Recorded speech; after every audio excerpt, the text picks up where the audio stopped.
नमस्कार, मैं राहुल यादव और स्वागत आपका बुद्धा इंस्पायर्ड पर। मोदी जी की जो सरकार है वो चाहती ये है कि जितने मामलात हैं सब पर कब्जा हो जाए, सब कुछ उसके हिसाब से हो। चुनाव आयुक्त उन्होंने अपने हिसाब से बना ही लिया, बाकायदा नियम था, नियम बदल दिया, सुप्रीम कोर्ट के चीफ जस्टिस को बाहर किया और अब चुनाव आयुक्त वही बनता है, इलेक्शन कमिश्नर और चीफ इलेक्शन कमिश्नर वही बनता है जिसको सरकार चाहती है। नतीजा जिस तरह का चुनाव हो रहा है, जिस तरह के रिजल्ट आ रहे हैं, जिस तरह की धांधली का आरोप लग रहा है, वो आप लोग अच्छे तरीके से जानते हैं। सीबीआई और ईडी का किस तरह से इस्तेमाल हो रहा है वो भी बताना आपके लिए बेकार है, क्योंकि आप अच्छी तरह से जानते हैं कि हर चुनाव के पहले सीबीआई, ईडी और इनकम टैक्स ये सब एक्टिव हो जाते हैं सिर्फ और सिर्फ विपक्ष के खिलाफ। कितने सारे लोगों ने पार्टी बदल ली, कितना कुछ हो गया इसी सीबीआई ईडी के खेल से। अब बचा हुआ है कोर्ट, और उसमें भी खास तौर पर सुप्रीम कोर्ट। सुप्रीम कोर्ट में अपने मनपसंद जज भर पाना सरकार के लिए आसान काम नहीं होता है, इसीलिए कई बार सुप्रीम कोर्ट से भी ऐसे फैसले आ जाते हैं जो सरकार के लिए मुश्किल पैदा करने वाले होते हैं। इसी का खेल करने के लिए, इसी को अपने हिसाब से मोड़ने के लिए 2021 का ट्रिब्यूनल रिफॉर्म एक्ट लाया गया। ट्रिब्यून क्या होते हैं? ट्रिब्यूनल्स जो होते हैं वो भी कोर्ट के ही होते हैं, इसमें भी जज ही नियुक्त किए जाते हैं, लेकिन इसमें आप समझ लीजिए थोड़ी फास्ट ट्रैक कार्रवाई होती है, इसमें स्पेशलिस्ट टाइप की कार्रवाई होती है। मान लीजिए कि इनकम टैक्स से जुड़ा हुआ मामला है तो उसकी कार्रवाई होगी। ऐसे ही याद दिला दूं कि भगत सिंह की फांसी वाला जब मुकदमा चल रहा था तो फटाफट भगत सिंह को फांसी देने के लिए अंग्रेजों ने भी ट्रिब्यूनल बनाया था ताकि तुरंत उनको फांसी दी जा सके। अपने यहाँ गवर्नमेंट उन ट्रिब्यूनल्स को रेगुलराइज करने के लिए, अपने हिसाब से चलाने के लिए ट्रिब्यूनल रिफॉर्म एक्ट लेकर आई थी, और हुआ ये कि ये मामला पहुंच गया कोर्ट में। कोर्ट में पहली बार तो ये अध्यादेश के जरिए जब लाया गया था, बिना किसी बहुमत के अध्यादेश के जरिए लाया गया था, तब भी कोर्ट ने इसको रद्द किया था। और इस बार ये संसद से बाकायदा राज्यसभा लोकसभा से पास करा के कानून बना। लेकिन जब सुप्रीम कोर्ट में मामला गया है तो सुप्रीम कोर्ट ने कहा यह है कि ये सेपरेशन ऑफ पावर और जुडिशियल इंडिपेंडेंस के जो सिद्धांत हैं उनका पालन नहीं करता है और सरकार कोर्ट के काम में दखल देना चाहती है। अब सरकार का क्या कहना है? सरकार का कहना है कि कोर्ट बड़ी बिजी रहती है, इसीलिए बहुत सारे मामलों में जल्दी फैसला नहीं आ पाता है, तो इन मामलों में जल्दी, तेज और सही फैसला लाने के लिए हम ट्रिब्यूनल लेकर आ रहे हैं। लेकिन मजेदार बात यह है कि इस ट्रिब्यूनल में जज कौन होंगे, उनकी नियुक्ति सरकार करती, सुप्रीम कोर्ट नहीं करती। रिटायर्ड जज इसमें हो सकते थे, सिटिंग जज हो सकते थे, लेकिन अपने मन पसंद के जजों के ट्रिब्यूनल बनाने का अधिकार चाहती थी सरकार। इस बात को आप समझिए। मान लीजिए अडानी जी के खिलाफ कोई केस हो गया कि उन्होंने पैसों की गड़बड़ी की, तो अभी तो मामला सुप्रीम कोर्ट में जाता है, किस जज की बेंच पे जाएगा, ये होगा वो होगा। सरकार चाहती है कि फटाफट अडानी जी को मुक्ति मिल जाए, तो अपने मन पसंदीदा 1 या 2 या 3 जज का एक ट्रिब्यूनल बना देगी और उस ट्रिब्यूनल में फटाफट वो केस डाल देगी और उसका फैसला क्या आएगा ये बताने की जरूरत नहीं है। ये तो हो गया एक तरफ। दूसरी तरफ ये कि मान लीजिए कि किसी मामले में वो चाहती है कि कोई विरोधी आदमी है, कोई विपक्षी आदमी है, उसको फटाफट जेल पहुंचाना। वहां पे भी यही होगा, अपनी पसंद का ट्रिब्यूनल बनाइए और ट्रिब्यूनल बनाकर फटाफट फैसला करवा दीजिए। जैसे अंग्रेजों ने भगत सिंह को फांसी पर चढ़वा दिया था, वैसे ही आप भी अपने दुश्मनों को फांसी पर चढ़वा दीजिए। ये सरकार की नीयत थी, इस वजह से ट्रिब्यूनल रिफॉर्म एक्ट को लागू किया गया था और इस वजह से नया ट्रिब्यूनल बनाकर न्याय करने का एक नया तरीका निकाला गया था। यानी सुप्रीम कोर्ट के साथ साथ एक खिड़की निकाली गई थी जहां से सरकार अपने हिसाब से फैसले करवा सके। और ये बात मैं क्यों कह रहा हूं, क्योंकि आज सुप्रीम कोर्ट में जो फैसला दिया है उसमें कहा है कि सरकार न्यायपालिका के काम में दखल दे रही है और संविधान के खिलाफ जाकर काम कर रही है। इसके अलावा सरकार के इस रवैये पर कड़ी आपत्ति भी जताई कि हम जो डायरेक्टिव दे रहे हैं उनका बार बार पालन नहीं हो रहा है। कोर्ट ने पहले ही कई फैसलों में तय कर दिया था, उसके बावजूद इस तरह का तरीका निकालने की कोशिश की गई नरेंद्र मोदी की सरकार द्वारा। मतलब बहुत साफ है कि नरेंद्र मोदी की सरकार किसी तानाशाह की तरह हर संस्था पर कब्जा करना चाहती है और वो संस्थाएं कैसे काम कर रही ये भी अगर समझना हो तो आज सुप्रीम कोर्ट का सेबी के ऊपर जो टिप्पणी आई है, सेबी को लेकर जो फैसला आया है, सेबी को लेकर जो डायरेक्शन आया है, उसको देखना चाहिए। दरअसल आप सब लोगों ने नाम सुना होगा India bulls housing finance limited, जिसका नाम अब सम्मान कैपिटल कर दिया गया है। नागरिकों की एक संस्था है, सिटीजन्स विसल ब्लोअर फोरम। इसने आरोप लगाया कि इंडिया बुल्स ने गंभीर फाइनेंशियल इरेगुलरिटीज की हैं, पैसे की गड़बड़ी की है, फंड की हेराफेरी, डाउन पेमेंट की है और पैसे का गबन किया है, और डिमांड की कि एसआईटी बनाई जाए। जब कोर्ट ने इस मामले की जांच की तो है ये कि इस तरह की किसी कंपनी के ऊपर कार्रवाई करने की जो जिम्मेदारी है वो है सेबी की।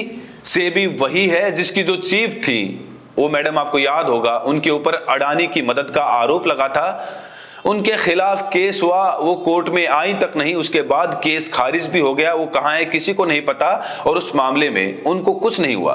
तो ये वही सेबी है, मैंने कहा कि जिनको ना पता हो उनको याद दिला दूं। जज साहब ने, जस्टिस सूर्यकांत जो हमारे अगले चीफ जस्टिस बनने वाले हैं, उन्होंने टिप्पणी की कि जब संपत्ति बेचनी होती है, किसी की संपत्ति जब्त की जाती है और बेचनी होती है, तो सेबी आके कहता है कि केवल उसके पास अधिकार है, वही संपत्ति बेच सकता है। और यह भी टिप्पणी की कि औने पौने दाम पर संपत्ति बेची जाती है, इसकी भी जांच की जरूरत है। लेकिन साथ में यह कहा कि जब गंभीर मामलों में जांच की बात आती है तो पीछे हट जाता है और कहता है कि हमारे पास पावर नहीं है। तो उसने पूछा, कोर्ट ने पूछा, जस्टिस सूर्यकांत जी ने पूछा कि अगर आपके पास पावर नहीं है तो आप नौकरी क्यों कर रहे हैं, तनख्वाह किस बात की ले रहे हैं, अगर आपके पास कार्रवाई करने की ताकत ही नहीं है। असल में उन्होंने ये कहा, उनका जो सीधा सीधा इशारा था वो ये था कि जहां बिग फिश होते हैं, जहां इंडिया बुल्स जैसे संस्थान होते हैं, वहां सेबी कार्रवाई नहीं करता। इसके अलावा जो उन्होंने कहा कि 30 करोड़ की संपत्ति अगर सेबी कुछ लाख में बेच देता है तो इसकी भी जांच होनी चाहिए, ये भी जांच के दायरे में आना चाहिए। सीबीआई को लेकर भी उन्होंने सवाल उठाए, और जो भारत सरकार का कॉरपोरेट अफेयर्स मंत्रालय है, MCA, ministry of corporate affairs, उसके ऊपर भी सवाल खड़े किए। उन्होंने कहा कि सीबीआई इतना दोस्ताना रवैया कैसे अपना रही है, जो लोग गलतियां कर रहे हैं, जिनकी फाइनेंशियल इरेगुलरिटीज पकड़ी जा रही हैं, उनके साथ इतना दोस्ताना रवैया क्यों अपना रहे हैं, और खास तौर पर तब जब पब्लिक मनी का जबरदस्त दुरुपयोग किया गया।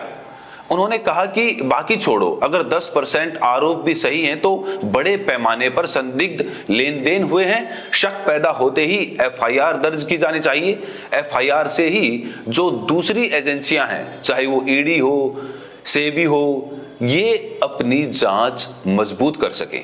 और हमारी मिनिस्ट्री कैसे काम कर रही है, जिसका काम कॉरपोरेट्स की देख रेख करना है, कॉरपोरेट्स के कंट्रोल का काम है, जिसका वो कैसे काम कर रही है, उस पर आपको जो टिप्पणी है वो सुनिए कि कॉरपोरेट अफेयर्स के सामने मामला आया था 100 उल्लंघनों का, यानी 100 मामलों में नियम तोड़े गए और 2 दिन में ही मामला बंद कर दिया गया, कंपाउंडिंग में डाल दिया गया। इस पर भी जज साहब ने गंभीर सवाल उठाए और ये भी कहा कि जहां इतनी गड़बड़ियां पाई जा रही हैं, वहां इतना दोस्ताना व्यवहार क्यों कर रहे हैं।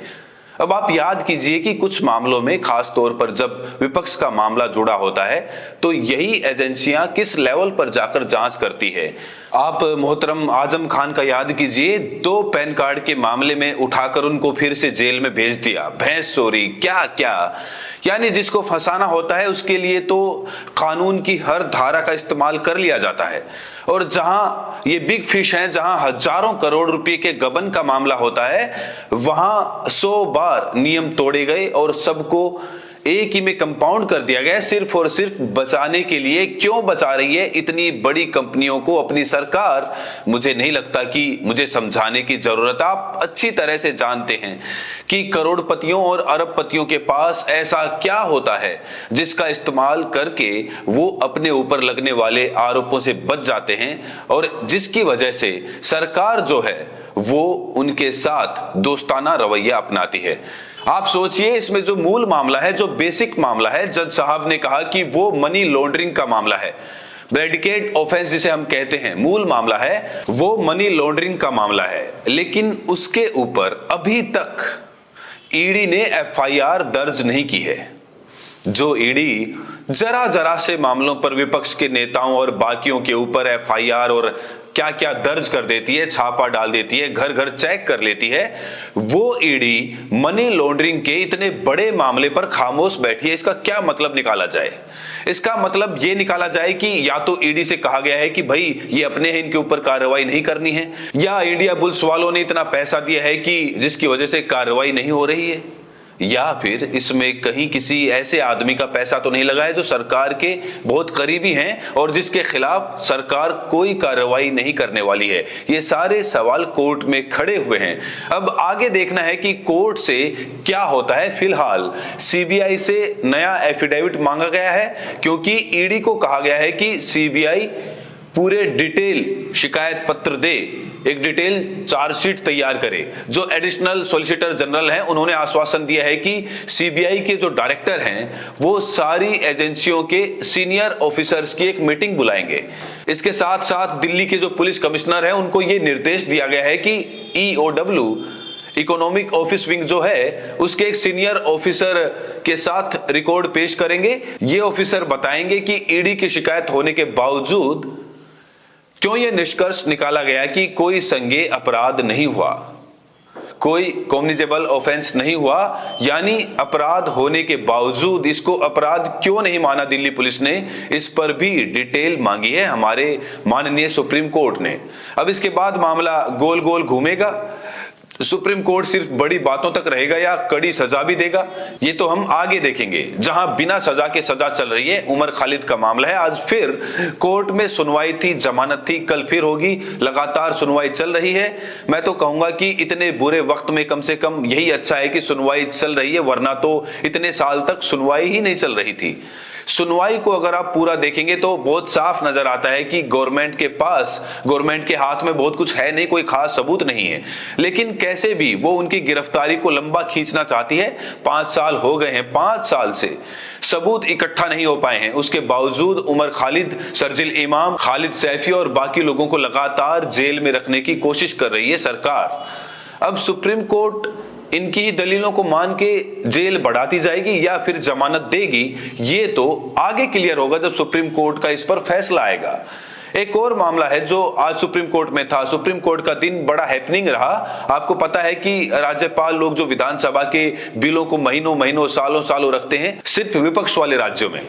जहां बीजेपी की सरकार है वहां तो बिल पास होता है, उसमें साइन हो जाते हैं। लेकिन तमिलनाडु का ये मामला था, जब बात आगे बढ़ी थी, जब एक बिल पास हो गया था और उसको महीनों लटका कर रखा था राज्यपाल ने, वहां से मामला सुप्रीम कोर्ट में गया था और सुप्रीम कोर्ट लगातार ये बात कह रहा था कि इतने दिनों तक नहीं रखना चाहिए। सरकार का ये कहना था कि राष्ट्रपति और राज्यपाल को सुप्रीम कोर्ट आदेश नहीं दे सकता है। आज सुप्रीम कोर्ट का इस पर फैसला आया है, जिसको केंद्र सरकार की जीत कहा जा रहा है। सुप्रीम कोर्ट का ये मानना है कि कानूनी तौर पर वो जबरदस्ती नहीं कर सकता कि इतने ही दिन में आपको बिल पास कर देना है। लेकिन कहा यह है कि निश्चित समय सीमा भले न निर्धारित हो, राज्यपाल और राष्ट्रपति को बहुत लंबे समय तक बिल लटका के नहीं रखा जाना चाहिए। अब जाहिर है कोर्ट की डायरेक्टिव है ये, और कोर्ट की डायरेक्टिव मानने के लिए सरकारें मजबूर नहीं है। इसीलिए जैसे पहले खेल चल रहा था वैसे ही खेल चलता रहेगा। सरकारें जैसे चाहेंगी, मोदी जी चाहेंगे राज्यपाल जो बिल पास करेंगे, नहीं चाहेंगे तो नहीं पास करेंगे। राष्ट्रपति की कोई प्रॉब्लम नहीं है, क्योंकि मोदी जी की सरकार है और मोदी जी की चुनी हुई राष्ट्रपति हैं, तो यहां के बिल तो नहीं लटकेंगे। लेकिन जिन राज्यों में विपक्ष की सरकारें हैं उनको काम ना करने देने में मदद मिलेगी इस फैसले से। सुप्रीम कोर्ट ने कहा है कि हमारे हाथ में है नहीं, जो कानून है उसके हिसाब से हम कोई डायरेक्टिव दे नहीं सकते हैं। लेकिन आप जरा सोच के देखिए कि ये मान लीजिए कि कोई राज्य सरकारें बिल पास करती हैं अपनी जनता की भलाई के लिए और 1.5 साल 2 साल तक उसको राज्यपाल लटका के रखते हैं। इसका मतलब क्या है? इसका मतलब ये है कि वो राज्यों को काम नहीं करने देना चाहती हैं। तो सुप्रीम कोर्ट में आज का दिन हलचल भरा रहा है और पहला जो फैसला आया है ट्रिब्यूनल्स को लेकर वो बहुत शानदार फैसला है। इसके बाद जो सरकार है वो कानून को उस तरह से अपने हाथ में नहीं ले पाएगी।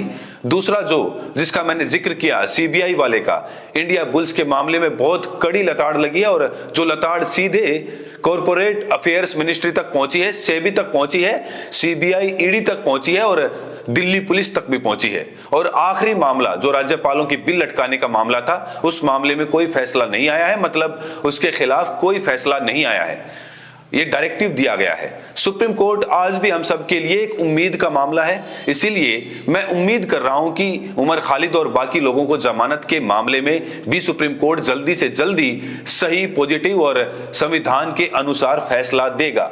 आज के लिए इतना ही। आप ये वीडियो कहां से देख रहे हैं, प्रतिक्रिया जरूर दें। बहुत बहुत शुक्रिया।